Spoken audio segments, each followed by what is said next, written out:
ato na nga siyang i-pruning.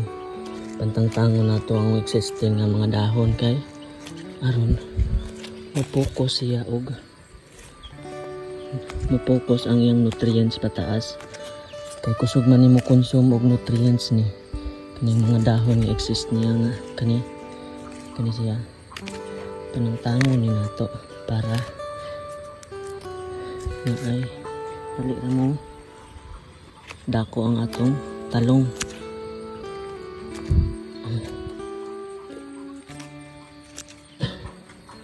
Ano yung technique karon maayo ang tubo sa atong tanom.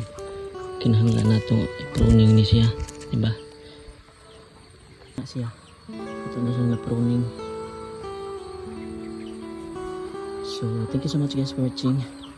Like, follow, and share na lang guys no, kung gusto mo nga mga content sa gardening.